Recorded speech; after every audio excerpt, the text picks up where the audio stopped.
Your success is going to be your humility. How many times have you heard people say, this can't be done? It's your job to remove those myths and to get things done. You, in the years ahead, are going to be leaders of this country and shaping the destiny of this country. So as you go out into this world, I would hope that you, would look at being ethical and holding the value systems which you want this country to have. If you think you cannot make a difference, I'd say you very well can make a difference if you so desire.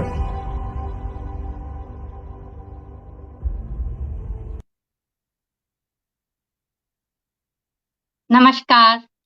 जो हौसला बना लेते ऊंची उड़ान का, वो नहीं देखते कद आसमान का। शुभ संध्या सभी को। चेतना किस्से कहानी मंच के यादों के रह गुजर आज के कार्यक्रम में मैं शशि लाहोटी कोलकाता से आप सभी का हार्दिक अभिवादन करती हूँ, वंदन करती हूँ और आभार व्यक्त करती हूँ चेतना मंच और पूरी टीम का, जिन्होंने आज मुझे इस कार्यक्रम में सूत्रधार बनने का अवसर दिया है। और आज हमारी इस खूबसूरत सी शाम में अतिथि है अनुपमा जी तोष्णीवाल, जो कि कोलकाता से है। तो स्वागत है अनुपमा जी आज। बहुत बहुत नमस्कार शशि जी। मेरे सभी श्रोतागणों को भी मेरा प्यार भरा नमस्कार, अभिवादन। हम सब क्लिपिंग से पहले ही जान चुके हैं किस महान शख्सियत की चर्चा करने में आज आप सभी के साथ रूबरू हूं। बस कुछ पंक्तियों के साथ शुरुआत करना चाहती हूं। एक जाबाज सीमा पर तैनात, एक जाबाज सीमा पर तैनात, कर तन मन अर्पण, जी जान को अपने न्यौछावर करता, देश की आन बान तिरंगे की शान को सदा ही बनाए रखता। एक जाबाज सीमा से परे देश के अंदर मानवता की इतिहास रचाता, कर्मठता दूरदर्शिता से अपने देश को व्यापक रूप दिलाता, तन मन धन अर्पण कर देश की आन बान तिरंगे की शान को बनाए रखता। जी हाँ, कैसे न कहूं ये पंक्तियां इस महान शख्सियत के लिए। क्लिपिंग में जरूर ध्यान दिया होगा आपने। उन्होंने कहा कि it is not there that we cannot make the difference. If we want, we can always bring the change. So here we go for Ratan Tata. सही कहा अनुपमा जी आपने। नैनो कार से हवाई जहाज तक, टाटा चाय से 5 स्टार तक, सुई से स्टील प्लांट तक, खड़े हैं 100 से भी अधिक कंपनियों के साथ। विश्व की 5वीं सबसे बड़ी कंपनी का पहना है ताज। दूरदर्शिता और दयालुता का जिनमें है बेहिसाब। जी हाँ, रतन जी टाटा के बारे में ही आज बात करने जा रहे हैं हम कुछ खास। तो आज मैं अनुपमा जी सबसे पहले जानना चाहूंगी उनके बचपन, उनकी शिक्षा, उनके परिवार के बारे में। आपके इस प्रश्न के लिए उत्तर देने से पहले मैं कुछ शब्द उनके व्यक्तित्व के बारे में बताऊंगी कि रतन टाटा हिंदुस्तान के महान उद्योगपति, महान निवेशक, समाज सेवी, दूरदर्शी, अनमोल सितारा है, जो इस तरह चमक रहे हैं जो किसी पहचान के। चलिए मैं आपको लेती हूँ उनके बचपन, उनके परिवार और उनके शिक्षा के बारे में विस्तृत जानकारी देती हूँ। रतन टाटा के पिता का नाम नवल, उनकी माता का नाम सोनू टाटा। उनकी माता उनकी सौतेली माँ रही, पर कहते हैं ना माँ ही होती है। उनके एक छोटा सौतेला भाई भी है जिसका नाम है नोएल टाटा। पर अफसोस की बात कि मात्र 10 वर्ष के उम्र के ही रहे होंगे रतन जब उनके माता पिता अलग हो गए थे। उसके बाद रतन टाटा की दादी नवाजबाई ने ही उन दोनों बच्चों का पालन पोषण किया। उनकी दादी यूं तो बहुत दयालु थी, पर बहुत ही सख्त अनुशासन प्रिय रही, और यही अनुशासन आज तलक रतन टाटा के जीवन से झलकता है। जो एथिक्स, जो मूल्य उनकी दादी ने बचपन में बीज के रूप में उनमें बोए, वही बड़े होकर रतन टाटा के व्यक्तित्व का बहुत ही सुंदर रूप बनकर उभरता है। इस टाटा समूह के जो फाउंडर थे जमशेद टाटा, उनके पौत्र हैं रतन टाटा जी, और जेआरडी टाटा उनके चाचा है, जिन्हें रतन टाटा अपना मेंटर, अपना गुरु मानते हैं। और बहुत से इंटरव्यू में उन्होंने कहा है कि वे जेआरडी टाटा को अपने पिता के समान एवं अपने बड़े भाई के रूप में देखते हैं। वे सूरत गुजरात से हैं, जो पारसी धर्म को मानते हैं, और हमारे भारत की माया नगरी मुंबई से उनमें ही उनका गृह है। ये रही उनके बचपन, उनके परिवार के बारे में कुछ बातें। अब मैं ले चलती हूँ आपको उनके शिक्षा के बारे में कुछ विस्तृत जानकारी देती हूँ।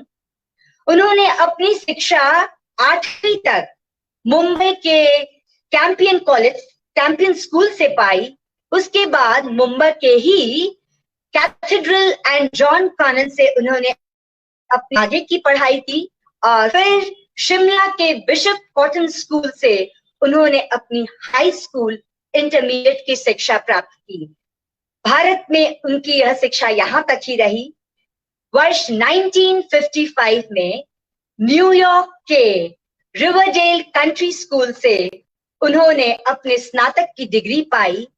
1962 में कैलिफोर्निया से उन्होंने आर्किटेक्चरल एंड स्ट्रक्चरल इंजीनियरिंग में BSc की डिग्री को हासिल किया। इतना सब कुछ हासिल करने के बाद 25 में कैलिफोर्निया से हार्वर्ड यूनिवर्सिटी से उन्होंने एडवांस्ड मैनेजमेंट की भी शिक्षा पाई है। यह थी उनकी शिक्षा की उपलब्धियां। कैसी लगी आपको ये उपलब्धियां शशि जी? बहुत बढ़िया, उनकी शिक्षा के बारे में जानकर बहुत अच्छा लगा। और जाहिर है, जब शिक्षा पूरी हो जाती है तो फिर एक नई शुरुआत होती है, और वो है कैरियर की। तो उन्होंने अपने कैरियर की शुरुआत कैसे की, कहाँ से किया और क्या किया, वो भी अब हमको साझा कीजिए। जैसा मैंने आपको बताया, अधिकांश समय 1955 से 1962 उन्होंने अपना अधिकतर समय अमेरिका में बिताया।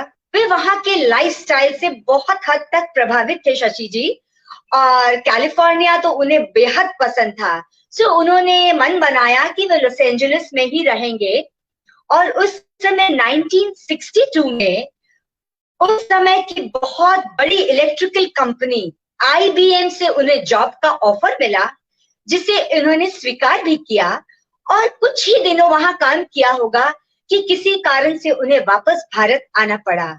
उनकी दादी का स्वास्थ्य बिगड़ने लगा, जिसके कारण वे वापस भारत आ गए। यूं तो जमशेद जी, जेआरडी टाटा ज्यादा खुश नहीं थे इस जॉब से, और उन्होंने 1962 में रतन टाटा के सामने टाटा ग्रुप को ज्वाइन करने की पेशकश रख दी, और उन्होंने इस टाटा ग्रुप को ज्वाइन भी किया। और शुरुआती तौर पे उन्होंने टाटा स्टील को ज्वाइन करते समय टाटा के शॉप फ्लोर से ही अपना काम करना शुरू किया, और यहीं से उनके टाटा ग्रुप में करियर का शुरुआत शुरू हुआ। लगता है कि उनके अंदर एक जुनून था, ऐसे लगता है उनके अंदर एक जुनून था कुछ कर दिखाने का। वो कहते हैं ना कि आसमान भी उतर आएगा जमीन पे, बस इरादों में जीत की हुंकार होनी चाहिए। और इस सफलता के पीछे में जरूर उनके जीवन में संघर्ष भी रहा होगा, क्योंकि बिना संघर्ष के सफलता मिलना आसान नहीं है। तो मैं उनके जीवन के संघर्ष और सफलता के बारे में आपसे कुछ जानना चाहूंगी अभी। सही कह रही हैं आप शशि जी कि बिना संघर्ष के सफलता की सीढ़ियां चढ़ना नामुमकिन है। जैसे कि मैंने बताया कि 1962 में उन्होंने टाटा ग्रुप को ज्वाइन किया। 1971 में रतन टाटा जी को उस समय जो company Nelco, national radio electronic company का इंचार्ज बना दिया गया था। उस समय ये कंपनी घाटे में चल रही थी। यूं कहिए कि उनकी बाजार में हिस्सेदारी कुछ 2% ही रही होगी और 20% उनका घाटा ही चल रहा था। पर उन्होंने अपनी मेहनत से इस कंपनी को काफी आगे बढ़ाया और काफी उसमें मुनाफा भी किया। पर इसी दौरान इंदिरा गांधी सरकार ने इमरजेंसी लागू कर दिया था, जिसके कारण नेल्को को बहुत घाटा हुआ और साथ ही साथ टाटा ग्रुप को टाटा यूनियन की हड़ताल का भी सामना करना पड़ा, जिसके बाद नेल्को कंपनी बंद कर दिया। जिसके बाद मतलब रतन टाटा जी बहुत दुखी हुए कि ऐसी थी कि वे बिल्कुल भी घबराए नहीं। उसके बाद उन्हें एम्प्रेस मील यानी कपड़ों का मील सौंपा गया। वो भी उस समय बहुत ही घाटे पर चल रही थी। उस कंपनी को आगे बढ़ाने के लिए रतन जी को उस समय कुल 50 लाख रुपए की जरूरत थी, पर शायद उस समय वो कहीं से जुगाड़ नहीं कर पाए और दुख की बात यह रही कि उस समय इस कंपनी को भी बंद करना पड़ा टाटा ग्रुप को, जिससे रतन टाटा एक बार तो हताश हुए, पर फिर उड़ान भरने की जिसके अंदर चाह हो वो कैसे हार मानता। जे.आर.डी. टाटा जो उस समय टाटा ग्रुप की अध्यक्षता पे थे, वे एक ऐसे जौहरी थे जिन्हें हीरे की परख बखूबी थी। वे जान गए कि रतन टाटा जी में ऐसी काबिलियत है कि वे ही उनके उत्तराधिकारी बनने योग्य है। हालांकि काफी सीनियर मौजूद थे इस समय टाटा ग्रुप में जो इस कमान को संभाल सकते थे, पर उन्होंने रतन टाटा को ही अपना उत्तराधिकारी बनाते हुए टाटा ग्रुप का अध्यक्ष चुना। आगे आपको बताऊं कि संघर्ष का ये जो दौर था चला और उन्हें सफलता भी मिली। जैसे ही रतन टाटा जी ने टाटा ग्रुप की कमान संभाली, उन्होंने टाटा कंसल्टेंसी सर्विसेज का पब्लिक इशू जारी किया और टाटा मोटर्स को न्यूयॉर्क स्टॉक एक्सचेंज में लिस्ट भी कराया। यहाँ कहाँ थमती, 1998 में टाटा ग्रुप्स में सबसे पहली बार टाटा मोटर्स में भारतीय यात्री कार टाटा इंडिका को भी लॉन्च किया और शिखर पे आगे बढ़ते बढ़ते उनकी दूरदर्शिता ऐसी रही कि उन्होंने बहुत सारे योजनाएं बनाकर टाटा ग्रुप को सफलता की शिखरों पर चढ़ाया। इस दूरदर्शिता के कारण उन्होंने 2000 में लंदन के टेटली टी कंपनी को टाटा ग्रुप में जोड़ा। उसके बाद 2004 में दक्षिण कोरिया की देवू मोटर्स जो ट्रक बनाने वाली कंपनी है उसे भी टाटा ग्रुप में सम्मिलित किया। 2007 में उन्होंने steel manufacturing company Anglo Dutch company को भी अपने टाटा ग्रुप में ज्वाइन करवाया, जिसके बाद टाटा ग्रुप विश्व का सबसे मतलब 5वां सबसे बड़ा इस्पात उत्पादक कंपनियों के रूप में जाने लगा। आगे और भी कई श्रृंखलाएं हैं जो जैसे जैसे चर्चा बढ़ेगी मैं आप सभी के साथ साझा करना चाहूंगी। जी शशि जी, अब आप बताइए आपको कैसा लगा यह संघर्ष और सफलता का उनका मुकाम। बहुत ही प्रेरणादायी और संघर्ष की कहानी है। वो कहते हैं ना कि हौसलों से करता जो वार, तोड़ सकता हर बाधा की दीवार, मंजिल उसके कदमों में होगी, तूफानों को भी कर जाएगा वो पार। तो इस मंजिल को पाने के क्रम में उन्होंने कई सपने भी देखे होंगे। तो मैं यह भी जानना चाहूंगी क्या उन्होंने भी कोई सपने देखे, और देखे तो क्या देखे और कैसे उन्होंने अपने सपनों को पार किया। हमारे दर्शकों के साथ आप ये जानकारी साझा कीजिए अनुपमा जी। बिल्कुल शशि जी, पर सबसे पहले मैं आपको दाद देना चाहूंगी। कितने खूबसूरत पंक्तियों के साथ आपने रतन टाटा के बारे में कहा। बहुत ही सुंदर लाजवाब पंक्ति आपकी। जी हाँ, बिना स्वप्न के कोई ऊंची उड़ान कैसे भर सकता है। रतन टाटा ने भी एक सुंदर सपना सजोया था। वे चाहते थे कि भारतवासी भी एक ऐसी गाड़ी में घूमे जो उनके बजट के अंदर हो, वे भी गाड़ी में बैठने का अपना सपना पूरा कर सके। सो उन्होंने अपने सपने को साकार रूप दिया जब उन्होंने दिल्ली के ऑटो एक्सपो में नैनो कार का उद्घाटन किया। वर्ष 2008 में उन्होंने नैनो कार को लॉन्च किया और उस समय शशि जी इस गाड़ी की कीमत मात्र 1 लाख रुपए रखी थी, जो उस समय की सबसे सस्ती कार थी। और इस सपने को पूरा करके उन्होंने भारतवासियों को एक सुंदर तोहफा दिया, जिससे एक मिडिल क्लास फैमिली भी गाड़ी को लाने का स्वप्न जो वो देखता था उसे पूरा कर पाता। सपने को सार्थक भी किया। कहते हैं ना कि जो चलता रहता है पथ पर, आराम का नहीं कोई काम है, मंजिल निश्चय ही मिलती उसको, बनाते एक नई पहचान है। और इस तरह से उन्होंने अपने जीवन में एक खूबसूरत सी पहचान बनाई। और जब व्यक्ति अपनी पहचान बना लेता है तो जाहिर है उनको मान और सम्मान भी समाज से मिलता है। तो इस क्रम में उन्हें क्या उपलब्धियां मिली, क्या सरकार से और समाज से उनको इनाम मिला, हम ये भी जानकारी आपसे जानना चाहेंगे अनुपमा जी। शशि जी, यूं तो अगर मैं उनकी उपलब्धियां, सम्मान, पुरस्कार गिनाने बैठूं तो दिन से रात हो जाएगी। इतनी उपलब्धियां उन्हें मिली उनके कार्य के समय में। पर जो कुछ विशेष उनकी उपलब्धियां थी,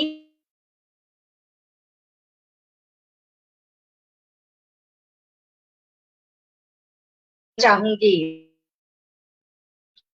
2000 में रतन टाटा को पद्म भूषण और वर्ष 2008 में पद्म विभूषण से सम्मानित किया गया, जो भारत सरकार द्वारा दिए जाने वाला तीसरा और दूसरा सबसे ऊंचा नागरिक सम्मान जाना जाता है। यह कितनी बड़ी बात है किसी भी भारतीय के लिए, किसी नागरिक के लिए इस सम्मान को पाना। यहाँ कहाँ रुकती उनकी यह अविरल धारा। उन्हें तो देश विदेश के सरकारों से बहुत सारी उपलब्धियां और सम्मान मिले, जैसे ओस्लो यूनिवर्सिटी से, ब्रिट नेशनल से, जापान की सरकार से, फ्रांस की सरकार से, सिंगापुर के सरकार से, वहां के यूनिवर्सिटी से।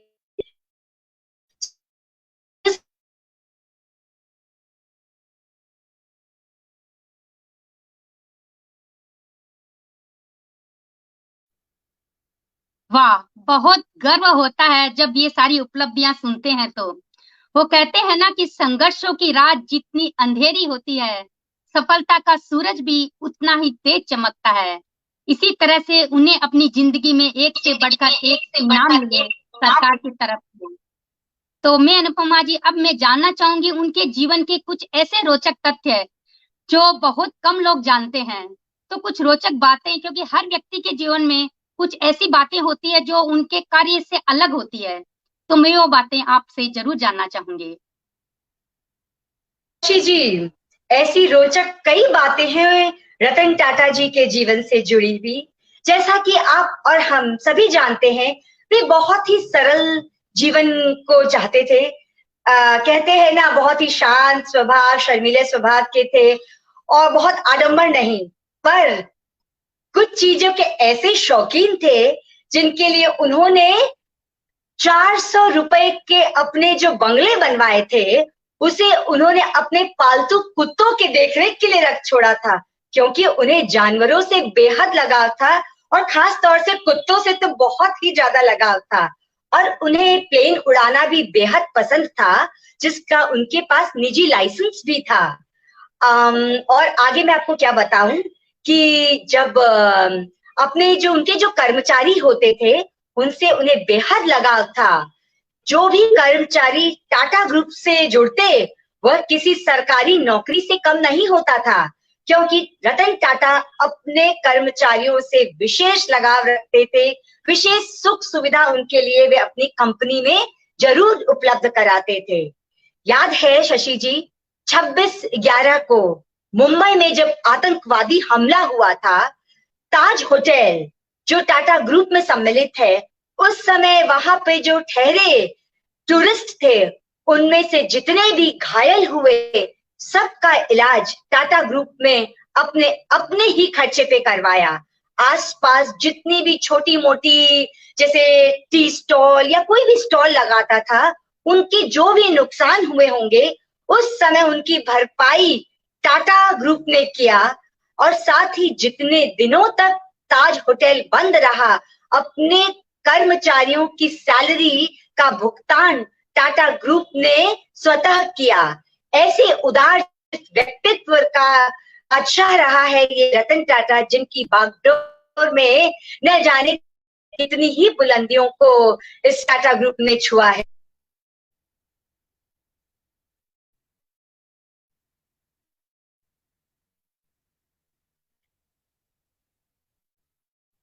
शशि, आपको मेरी ये रोचक बातें कैसी लगी, ये आप बताइए। और साथ ही सभी के साथ उनके कुछ प्रेरणादायक से कोट्स है जो मैं जानती हूँ, जो मैं यदि आप साझा करूंगी तो श्रोता भूत रह जाएंगे और वे हम सब के जीवन पर एक गहरा असर डालती है उनके यह प्रेरणादायक कोट्स। मैं आप सभी के समक्ष यह इंस्पायरिंग कोट्स शेयर करना चाहती हूँ।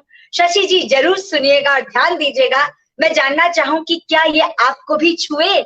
उनका सबसे पहला मानना था कि मैं सही निर्णय लेने में विश्वास नहीं रखता हूं, मैं निर्णय लेता हूं और फिर उसे सही साबित कर देता हूं। कितनी बड़ी बात है ये। उनका यह भी कहना है कि अगर आप तेजी से चलना चाहते हैं तो भले ही अकेले चलिए, लेकिन अगर आप दूर तक चलना चाहते हैं तो साथ मिलकर चलिए। क्या सच कहा उन्होंने कि जीवन में उतार चढ़ाव बेहद जरूरी है, क्योंकि ईसीजी की मशीन भी यही कहती है कि एक सीधी लाइन वही दिखाती है कि हम जिंदा नहीं है। उनका यह कहना है कि धन और सत्ता मेरे दो प्रमुख सिद्धांत कतई भी नहीं है।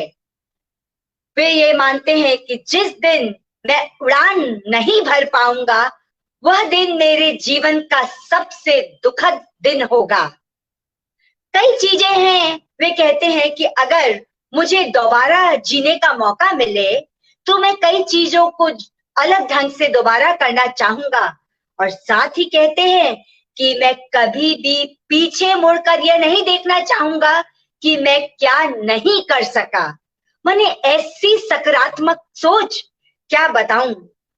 और last but not the least, जो उनकी सबसे प्रेरणादायक इंस्पायरिंग कोट्स है, वह ये कहते हैं कि लोहा को कोई भी नष्ट नहीं कर सकता सिवाय उसकी खुद की जंग के। ठीक उसी तरह कोई भी इंसान को कोई दूसरा नहीं करता, उसकी अपनी मानसिकता ही उसे बर्बाद कर सकती है। सच कहा ना मैंने शशि जी? बहुत खूब। ये सुनकर जैसे मन में एक जोश और जुनून मेरे अंदर भी आ गया कि कितने खूबसूरत विचारों के वो धनी थे। इतनी खूबसूरत जानकारी अनुपमा जी। यही बातें हैं जो एक व्यक्ति को अन्य लोगों से अलग करते हैं। कहते हैं ना कि चांद चमकता है तारों बीच अकेला, चांद चमकता है तारों बीच अकेला, हंसते हुए पार कर जाता जो मुश्किलों का रेला, जो नहीं घबराता राह के कांटों में, वो ही गुलाब बन खिलता अलबेला। और वो सच में एक गुलाब बनकर खिले हैं कांटों के बीच में। तो इस इतनी सफलता, इतना सब कुछ पाने के बाद क्या कभी ऐसा भी हुआ है उनके जीवन में कि उन्हें किसी की फटकार डांट भी सुननी पड़ी हो? अगर ऐसा कुछ हुआ है तो वो भी हमारे साथ। शशि जी, एक इंसान जो सफलता की सीढ़ी पे चढ़ता है, कभी उसे भी ठोकर लगती है, कभी उसे भी किसी की खरी खोटी सुननी पड़ती है। एक ऐसा वाकया है 1998 में टाटा ग्रुप में जब टाटा इंडिका को लॉन्च किया, बहुत ही सुंदर फीचर्स के साथ लॉन्च किया था ये गाड़ी। और ये गाड़ी ठीक ही चल रही थी, पर ना जाने किस वजह से टाटा मोटर्स को घाटे का सामना करना पड़ा। उस दौरान रतन टाटा जी अमेरिका आए और फोर्ड मोटर्स के बिल फोर्ड से, जो उस समय कंपनी के हेड थे, उनसे मिले और उनसे कहा, गुजारिश की कि वे टाटा मोटर्स को खरीद लें। इस पर बिलफोर्ड्स ने रिएक्ट किया और बड़े गुस्से से तुनक कर उनसे कहा कि जो चीज आपको आती नहीं, आप उसमें क्यों हाथ डालते हैं। रतन टाटा ने उस समय गुस्सा पी लिया, कुछ नहीं कहा, पर उन्होंने इस बार मन बना लिया कि वे अपनी इस कंपनी को किसी को नहीं बेचेंगे और भारत वापस लौट आए। यूं कहिए कि 8 साल बाद इसी कंपनी का, फोर्ड मोटर्स का दिवालिया घोषित हो गया और तब बिल फोर्ड्स रतन टाटा के पास आए और उनसे कहा कि वे उनकी 2 कंपनियों को अपनी कंपनियों में सम्मिलित कर लें। चाहते तो रतन टाटा बहुत जवाब दे सकते थे, पर उन्होंने टाटा मोटर्स में लैंड रोवर और जैगुआर की उनकी कंपनी को सम्मिलित कर लिया और बिना कुछ कहे बहुत कुछ कह दिया। उन्होंने यह जतला दिया कि अपने को सफल बनाकर अपने को एक आयाम पर चढ़ाना ही सबसे बड़ा जवाब होगा। इससे बड़ा बदला किसी के साथ और कुछ नहीं लिया जा सकता। कहना सुनना धरे के धरा रह जाता है। आप अगर कुछ करके दिखाते हो तो सामने वाला स्वतः ही चुप हो जाता है। क्या मैं सही कह रही हूँ शशि जी? सही कह रहे हैं अनुपमा जी, एकदम सही कह रहे हैं। वो कहते हैं ना कि जिसके अंदर में जुनून होता है, जोश होता है, वो हर बाधा को पार करके आगे बढ़ जाता है। और उन्हें भी वो डांट और फटकार, उन्होंने उसको एक चैलेंज के रूप में लिया और आज इस मुकाम पर पहुंचे हैं। रतन जी टाटा भी टाटा कंपनी के पूर्व अध्यक्ष हैं, तो उन्होंने कब अपने इस कार्य से रिटायरमेंट लिया और आगे कैसे उन्होंने अपना कार्यभार सौंपा, आप वो जानकारी भी हमारे दर्शकों को दीजिए। जी शशि जी, बिल्कुल। मैं उनके रिटायरमेंट की जितनी भी जानकारी है आप श्रोतागण, आप सभी के साथ साझा करना चाहती हूँ। हम सभी जानते हैं 21 साल तक रतन टाटा ने टाटा ग्रुप की अध्यक्षता को संभाला है। 1975 से लेकर उन्होंने 2012 तक, जब से 1998 से 2012 तक उन्होंने इस कंपनी की अध्यक्षता को संभाला। लेकिन 75 वर्ष की उम्र में उन्होंने 28 दिसंबर को इस पद से अपने आप को अलग कर दिया, जिसके बाद इस टाटा ग्रुप की अध्यक्षता को सौंपी गई शाहपुरजी पलौंजी ग्रुप के पलौंजी मिस्त्री के सुपुत्र साइरस मिस्त्री, जो उस समय 44 वर्ष के थे। उन्हें उनकी अध्यक्षता को सौंप दिया गया था, पर किन्हीं कारणवश साइरस मिस्त्री को 2016 से कंपनी से हटा दिया गया था, जिसके बाद एक वर्ष यानी 2016 से 2017 तक एक बार फिर से रतन टाटा ने टाटा ग्रुप की कमान को संभाल लिया था। पर आज 2012 के बाद से टाटा ग्रुप की अध्यक्षता के पद पर उसके कार्यभार को संभाल रहे हैं नटराजन चंद्रशेखरन जी। यह है उनके रिटायरमेंट की कहानी। पर आज भी रिटायरमेंट के बाद भी रतन टाटा टाटा ट्रस्ट के अध्यक्ष पद पर नियुक्त है और टाटा ग्रुप के सेवानिवृत्त अध्यक्ष का भी पद कार्यभार संभालते हैं।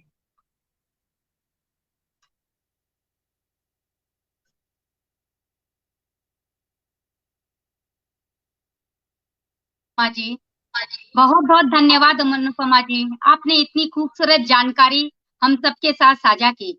हमने उनकी सफलता, संघर्ष, उपलब्धियां सब जान लिया, लेकिन उनके जीवन का एक भाग है वो अभी तक अनछुआ है, और वो है उनका मैरिटल लाइफ। क्या उन्होंने भी कभी किसी से प्यार किया, या उनके जीवन में इसका क्या महत्व रहा और क्या है उनकी कहानी, वो मैं जरूर जानना चाहूंगी।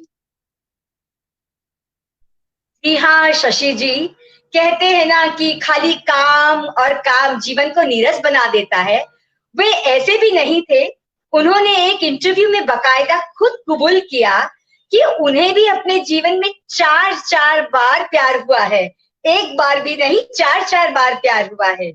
उन्होंने एक इंटरव्यू में कहा कि 1962 भारत चीन के युद्ध के समय वे अमेरिका में ही थे और काफी लंबे अरसे तक वो वहां रहे, और वहां पर जब वे रहे तो उनका एक लड़की के साथ लंबे अरसे तक रिलेशनशिप रहा। बहुत समय रिलेशनशिप में रहने के बाद जब उनमें अच्छी जान पहचान हुई तो वे शादी भी करना चाहते थे।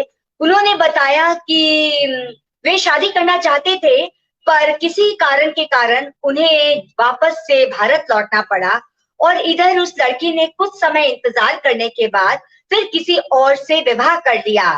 और उसके बाद उन्होंने कहा कि उनके जीवन में ऐसे 4-4 मौके आए कि सेहरा बांधते बांधते ही वे रह गए और आज तक वे कुंवारे ही रहे।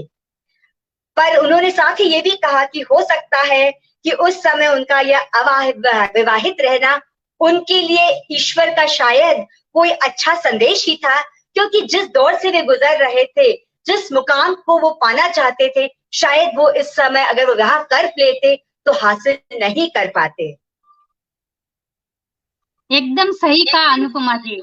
आपकी इन बातों से मुझे एक हरिवंश राय जी का बच्चन का एक पंक्ति याद आ रही है। उनका कहना था कि मनचाहा हुआ तो अच्छा और जो न हुआ तो और भी अच्छा। तो हो सकता है इसके पीछे कोई अच्छाई छिपी हो जो हम उस समय नहीं देख पाए हो, लेकिन हर चीज के पीछे कोई ना कोई अच्छाई छिपी होती है, तो इसमें भी कोई अच्छाई होगी। हमने उनके बारे में यह भी सुना है कि वो अपने कलीग के साथ में बहुत ही प्यार और अपनापन से रहते थे, एक अलग ही कोड ऑफ कंडक्ट बना के रखते थे। तो उनका अपने कलीग के साथ कैसा व्यवहार रहा, कैसा वे रखते हैं, उसके बारे में कुछ जानकारी दीजिए हमें। शशि जी, आपने तो इस शो में आज 4 चांद लगा लिया। इतनी सुंदर पंक्तियों से आप बार बार इस महान व्यक्तित्व के बारे में जो कहती हैं, बहुत आनंद आ रहा है। जब मुझे इतना आनंद आ रहा है तो अवश्य श्रोतागणों को भी बहुत अच्छा लग रहा होगा। जी हाँ शशि जी, आपने बिल्कुल सही कहा कि वे बाकी उद्योगपतियों से बहुत ही भिन्न व्यक्तित्व के रहे।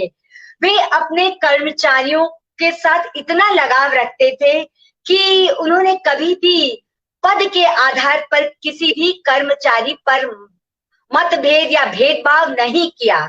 उन्होंने टाटा ग्रुप की जब से कमान संभाली, हर डिवीजन को एक ही लोगो में बांधा, एक ऐसा कोड ऑफ कंडक्ट बनाया जिससे कि सारा डिपार्टमेंट एक जैसा एक सम रूप से चल सकता।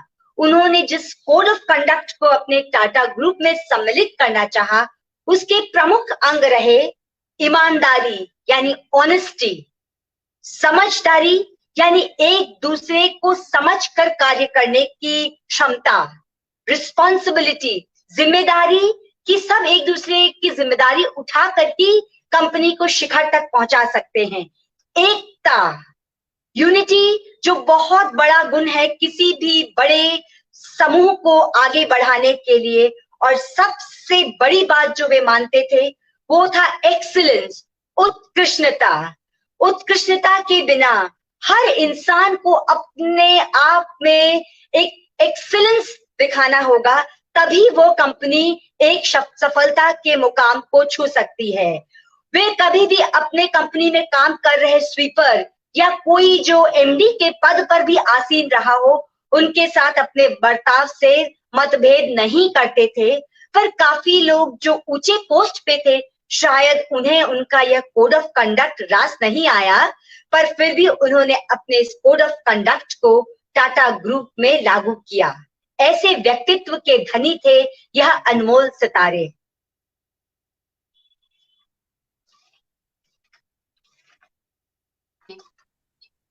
मिलते तो बहुत है जिंदगी की राह में, मिलते तो बहुत है जिंदगी की राह में, पर हर किसी में उनके जैसी बात नहीं होती। जो अपने कलीग के साथ भी रखते हैं अपनेपन का रिश्ता, ऐसे अंदाज की महक हर सांस में नहीं होती, हर सांस में नहीं होती। तो उन्होंने बहुत अच्छे तरह से उन्होंने अपने कलीग के साथ व्यवहार किया। और अभी हाल ही में जब कोविड हुआ तो मैंने उनके बारे में पढ़ा कि कोविड के समय में भी उन्होंने बहुत अधिक सेवा कार्य किया लोगों के लिए। तो मैं जानना चाहूंगी उस समय उन्होंने क्या किया, किस तरह से उन्होंने किया, हमको बताइए आप। जी शशि जी, जैसा कि मैं आप हमारे श्रोतागण सभी जानते हैं कि रतन टाटा का जो लाइफ है, उनकी जो बिजनेस लाइफ है, उसमें उन्हें बहुत ट्रैवल इंटरैक्शन करना पड़ता था लोगों के साथ, और यही उनके इस जीवन को बहुत दिलचस्प बनाता था। तो वे एक इंटरव्यू में कहते हैं कि कोविड काल में मैंने जो सबसे अधिक मिस किया वो था लोगों से बात करना, जिसके कारण उन्हें कभी कभी हताशा लगती थी क्योंकि वो इंटरैक्ट नहीं कर पाते थे। और उसी समय, जिस समय हमारा देश इस भयावह क्या बोले आतंक में ग्रसित था, एकमात्र यही एक कंपनी थी जिसने 1500,000 करोड़ लाख रुपए की डोनेशन की राशि देकर भारत को उस समय उभारा। टाटा सन्स ने 1000 करोड़ रुपए की डोनेशन की और टाटा ट्रस्ट ने 500 करोड़ रुपए की डोनेशन करके advance medical kit, testing kit और बहुत सारी फैसिलिटीज को उपलब्ध करवाया। शशि जी, मैं आपको ये बताना चाहूंगी कि हमारे रतन टाटा जी की जो कुल संपत्ति है, जो कि 8.25 करोड़ लाख डॉलर्स के हिसाब से चलती है, उसमें से 65% पैसा वे अपने दान, डोनेशन और चैरिटी में दे देते हैं, जिसके कारण वे आज हमारे देश के बहुत अमीर व्यक्तियों में उनका नाम शुमार नहीं है। ऐसे व्यक्तित्व के धनी, ऐसे परोपकारी, उदारशील व्यक्ति रहे हमारे रतन टाटा जी।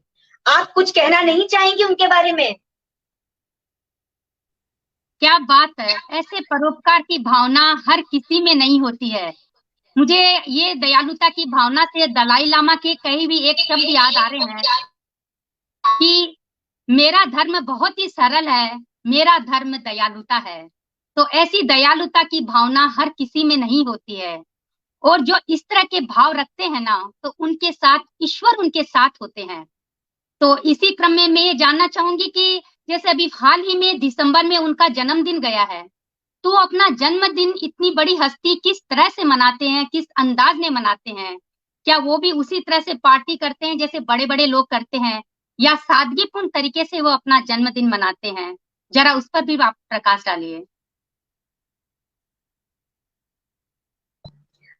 जी शशि जी, जैसा कि हमारा आपका सभी का यही मानना है कि जिसके पास इतना धन, वैभव, इतना रुतबा हो, वो तो अवश्य ही एक शानदार पार्टी देकर ही अपने 84th बर्थडे को बनाया होगा। पर सच बताऊं, अभी गत वर्ष दिसंबर 28 को उन्होंने अपनी 84th बर्थडे को बनाया, और जानकर हैरान रह जाएंगी कि उन्होंने कितनी सादगी, कितनी सरलता से इस जन्मदिन को बनाया। न कोई दिग्गज पर्सनालिटीज को आमंत्रित किया, न कोई सेलिब्रिटी को आमंत्रित किया, न ही कोई नेतागण को आमंत्रित किया। उन्होंने अपना यह बर्थडे अपने एक युवा मित्र हर्ष गोइंका के साथ कोई बड़ा केक काट कर नहीं, एक छोटा सा कप केक काट कर बनाया, क्योंकि वे सदा ही समाज की चमक धमक से बहुत दूर रहते थे। उन्हें इस तरह का यह जीवन पसंद ही नहीं था कि बहुत ताम झाम हो। बहुत सरल व्यक्तित्व के बहुत सीधे साधे इंसान रहे हैं ये, जिनके बारे में जितना कहा जाए बहुत कम है। मैं जितना भी कहूंगी ऐसा है कि सूरज को दिया दिखाने के समान होगा, इसलिए मैं और क्या कहूं उस व्यक्तित्व के बारे में जो बहुत ही शांत, शर्मीले स्वभाव के रहे, पर उनकी अगुवाई में इस टाटा ग्रुप ने ऐसी बुलंदियों को छुआ जो आज तक एक मिसाल है। उनकी बहुआयामी व्यक्तित्व ने मने सूर्य की प्रकाश के समान में चमके, और देश पर उन्होंने बहुत सारे कीर्तिमान स्थापित किए। अब आगे आप ही बताएं अपने आप से कि आपको कैसा लगा मेरी ये चर्चा। शशि जी, आप बताइए कि क्या मैं सही कह रही हूँ? एकदम सही कह रहे हैं अनुपमा जी, और मैं उस बारे में 2 पंक्तियों में ही ये आपकी बात को समर्थन करते हुए कहना चाहती हूँ कि नई खूबसूरत सुबह के लिए शाम को भी ढलना पड़ता है। नई खूबसूरत सुबह के लिए शाम को भी ढलना पड़ता है। अनमोल मोती बनने के लिए बर्फ को भी पिघलना पड़ता है। हाथ पर हाथ धरे बैठने से सफलता नहीं मिलती, उसे पाने के लिए इंसान को श्रम के तप में तपना पड़ता है। और उन्होंने तो पसीने की शाही से जीवन के कोरे पन्नों को सजाया है। पसीने की शाही से जीवन के कोरे पन्ने को सजाया है। रतन जी ने अपनी मेहनत और दूरदर्शिता से ही आज ये मुकाम पाया है, आज ये मुकाम पाया है। मैं आपका बहुत बहुत धन्यवाद देती हूँ अनुपमा जी। आज की खूबसूरत सी शाम में आप अतिथि रूप में आई और हमें इतनी खूबसूरत जानकारी दी। और आगे मैं दर्शकों को भी ये कहना चाहती हूँ कि हर शुक्रवार को शाम को 4 बजे यादों का रह गुजर ये कार्यक्रम रहता है। आप हमेशा जुड़िए और अगले शुक्रवार को फिर हम आते हैं एक नई पर्सनालिटी के साथ, नई व्यक्तित्व के साथ। और आज आप हमारे साथ जुड़े हैं तो मैं टीम का और सभी दर्शकों का भी बहुत आभार व्यक्त करती हूँ और इसके साथ ही मैं विदा लेती हूँ। बहुत बहुत धन्यवाद आप सभी का जो जुड़े हैं। मंच का, चेतना मंच का एक बार पुनः मैं आभार व्यक्त करना चाहूंगी कि मुझे अतिथि रूप में आपने बुलाया, मुझे इतने महान पर्सनालिटी के बारे में कुछ कहने का मौका दिया। लगता है कि मैं अपने इस कार्यक्रम में कुछ हद तक तो सफल रही होंगी। श्रोतागण जरूर बताएं कि क्या मैंने अपने इस महान व्यक्तित्व के बारे में बोलने में जस्टिस किया। ऐसे व्यक्तित्व के बारे में जितना भी कहूं बहुत कम है, बहुत कम है। बस यही कहते हुए मैं आप सभी का धन्यवाद करना चाहती हूँ। Thank you so much.